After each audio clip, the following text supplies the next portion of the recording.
Okay, cheers. Cheers! Thank you. It's delicious. So good.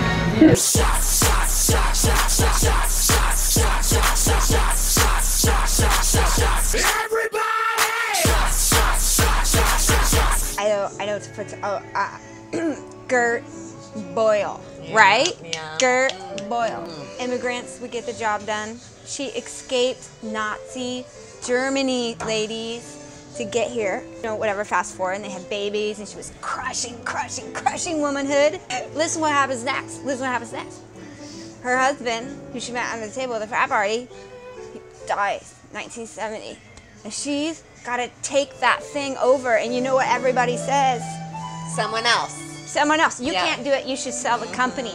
And someone writes her a check for like $1,300 for the company, but won't take the inventory of the building. And she's like, what? I can do this myself.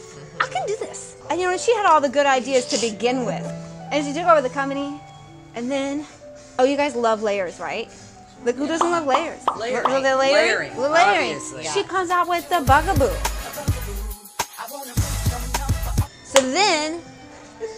So then she takes this company in like 10 years from like 18 million to 380 million.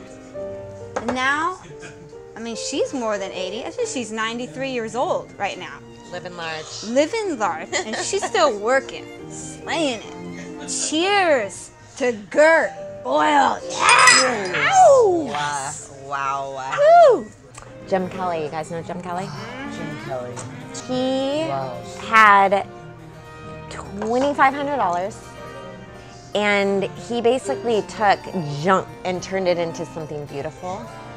Like, I look at that light right there. It's like an apple crate that's junk that they put on the wall. He made it into a light, and you know, no, I'm not even kidding. He bought a saloon in North Portland with junk. Well, guess who went there? I heard that Harrison Ford walked in his store. He had a hat. He had like snakes. He had a rope. Snakes. There was a boulder rolling behind him, and he ran. He dove in that store. He just dove in.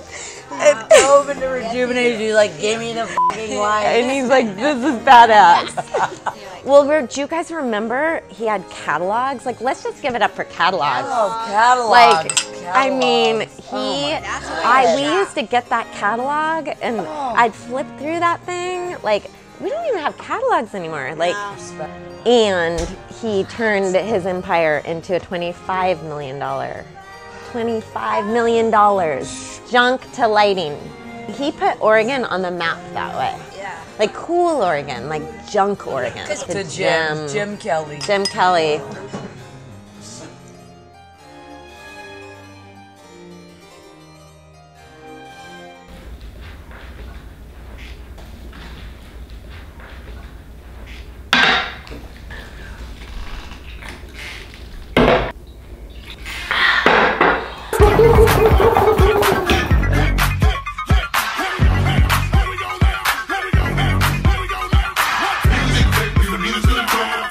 You know who I think is cool? Who? Phil f***ing Knight. So he's at University of Oregon and he's running track, like in circles, like he's running round and round the track. And he has a coach, and his name is Bill Bowerman. And he's like, Bill, I can't keep running in flip-flops and shit. Like, I need really good shoes, right? So, oof, that's good stuff. Ooh. So Bill's like, oh wait, I can make you shoes. I know how to make you shoes. And then Bill Bowerman's like, home one day, messing with his wife's waffle iron, as you do. I think he looks at the waffles and is like, oh my God, that would be so good on the bottom of a shoe. That would be like a light, fluffy cushion. And so he takes the waffle iron, but he doesn't put waffles into it. He puts rubber into it. And then Phil Knight's like, let's do this, Bill. Like, let's take on the world and make waffle shoes. And so they do. And then basically, so they have a store, and that's doing really well, and that's in Eugene. And then he meets this very attractive chap called Prefontaine, who happens to be very fast. He's like, yeah, Pre, like, you should wear our shoes and stuff. And so he does, and he wears them and he wins loads of races. And then basically from that point, Phil's like, well, why would we just be in running? Why wouldn't we take over every sport on the planet? He takes it to tennis, and McEnroe wears it, and then he takes it to football, and they go into football, and everybody's like, you can't do football, Nike, like, you don't belong here, it's super authentic, and they're like, fuck you, I'm gonna sign Brazil. So they do. Michael Jordan was an important part, and so he met Phil one day, and was like, yo, Phil, I could wear your shoes on the court. And Phil was like, cool, and I'm really good, and Phil's like, okay. And then the waffly goodness, no, this part's real. The waffly goodness turned into air. I mean, basically just take over the world. There's swooshes everywhere. Swooshes on everything, everywhere. Yeah, fast forward, Phil is basically just like a god of sport who has created the biggest and best sports brand in the world. To Phil. To Phil. To Phil. To Phil. Big Phil. P Daddy.